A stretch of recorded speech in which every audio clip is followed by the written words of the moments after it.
Hello, my name is Franklin McMahon from Franklin McMahon Studio. We do web development, video production, photography, design, all kinds of creative stuff, marketing.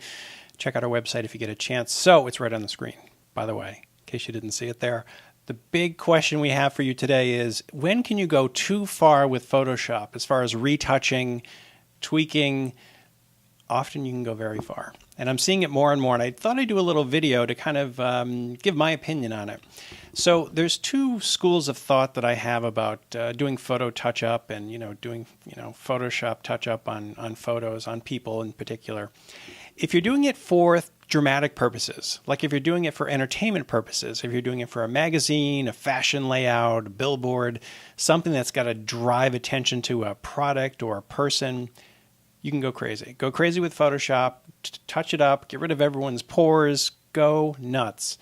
On the other hand, if you're doing it for yourself, if you're doing a headshot, marketing yourself, even if you're a model or talent and you want to market yourself by getting a Z card out there or something, don't go crazy on the Photoshop.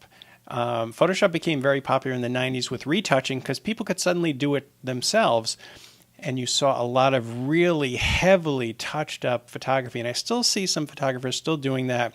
It's definitely a look, but if you're marketing yourself, you want to make sure you look like you look. Because if you're sending out your pictures to agents, directors, things like that, you want a fairly accurate representation of how you look. You don't want to be totally airbrushed into like looking 10, 15 years younger than you really are, because it's not a good representation of what you really are about. So, if you have a great photographer, he will do great lighting. He will have a backlight and side light and, make sure everything's great. So when the picture is taken, it looks right on target.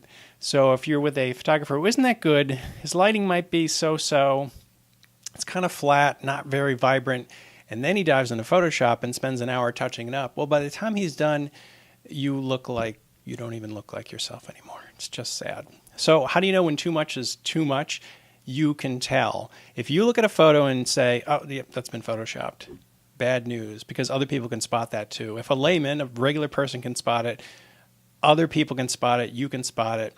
It's usually not the best thing to do. So my advice, if you're going to market yourself, you want a headshot for your website or for your, anything you're doing, you want to make sure you don't go crazy with a Photoshop. Keep it pretty natural. Keep it well lit. I mean, get a good photographer in there, but keep it pretty real. If you're doing it for entertainment purposes, go crazy with a Photoshop. That's not a problem.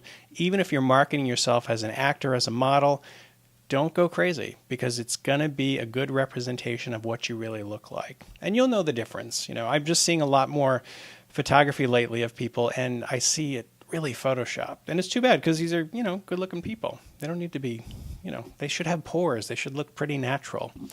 Just my opinion. So if you're doing this and, you're doing your own images and you want to get your own stuff out there, don't be afraid to look kind of natural, because that's the thing these days. You want to look natural and real. So when people meet you, they're actually seeing what you really look like. So just my opinion.